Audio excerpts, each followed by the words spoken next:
I got commissioned in 45, just before the atomic bomb was dropped. And then I went to Indonesia. And then from Indonesia, when I came back, I was, since I was a volunteer paratrooper, I was sent to Chiklala, which is the airfield of Rawalpindi, where there was a big Air Force base and a parachute training school. And we had 16,000 Indian paratroopers, all battalion, because we raised a complete parachute division during the war. And they had a great deal of parachute brotherhood amongst ourselves. A Pathan had saved my life in 1946 in Indonesia. Lance Naik, Sirajuddin, he said, "Aap bhi marega, sar bhi marwayega," and he was safe and he succeeded. And I learned a lesson that when you are in the battlefield, learn from those who know how to fight, not from those who teach. It's the fighting men who know how to keep alive and how to kill. Both things go together.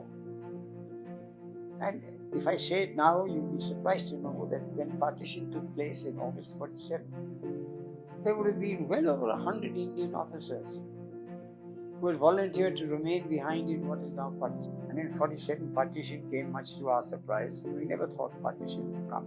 Now my elder brother, Som, was there, was killed in Kashmir in defending the airfield just outside Srinagar. This is 3rd November he was killed. And when he was killed, I was still in Rawalpindi. And where my brother was killed, a regular Pakistan Army officer, because my brother had taken charge of the airfield and was defending the airfield where our reinforcements were landing.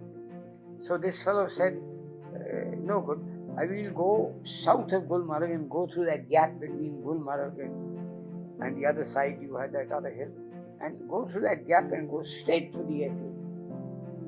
But there were more and more coming. And there was a Pakistani officer, regular army officer commanding them. And they came. And they hid with the locals in their thing and so on. And they said, well, we'll wait till our people come. But this officer quite rightly said, if we wait any longer, we lose the battle. Why? Because even if he capture Padgam after that, it will be too late to advance there. And the defense line will be built. So he attacked. Now, Somi had 120 men, roughly. This fellow had 500 to 600 men right there, and another 400 were joining him. And they attacked from all sides. But Somi's men didn't give up, and they fought. And Somi, who had his arm in plaster there, he had broken it doing physical training, was sitting on the edge of a trench with ammunition in his hand, loading a LMG rifle, machine gun, light machine gun, and giving it to the fellow in the trench who was firing, saying, fire there, fire there. He was sitting there.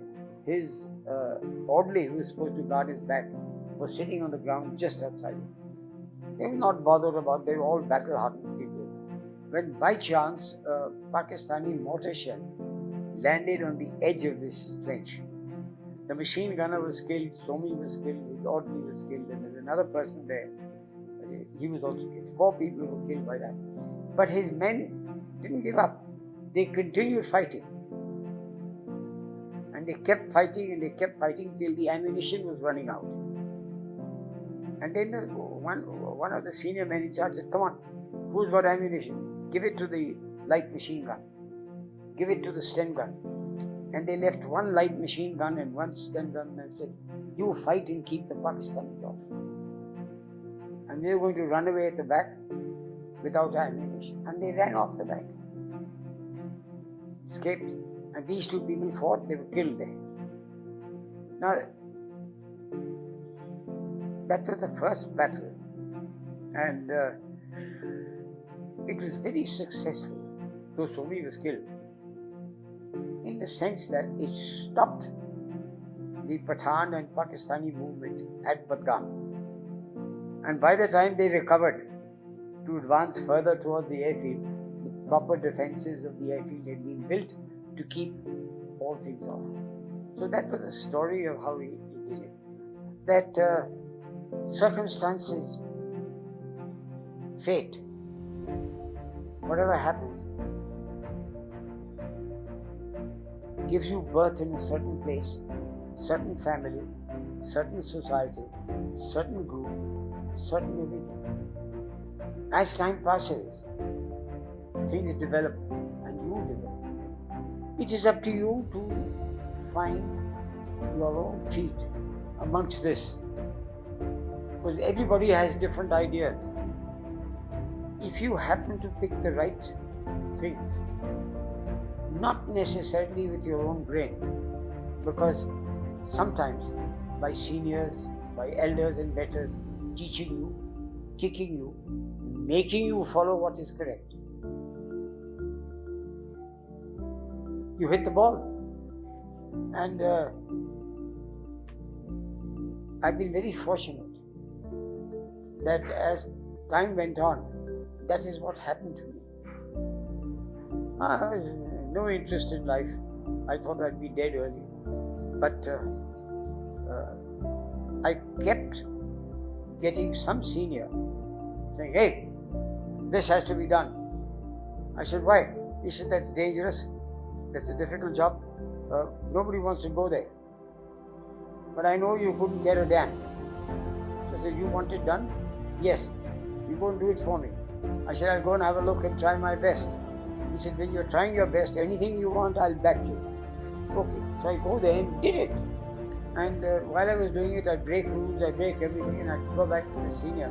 And everybody would tell him, "Look what he's doing, look what he's doing, look what he's doing." So he'd look around and say, "Any of you capable of taking his place?" Dead silence. He said, "Then get the hell out of here." He said, "Tindy, well done, carry on." So I said, "What?" He said, "Fart away to glory." So we farted away to glory.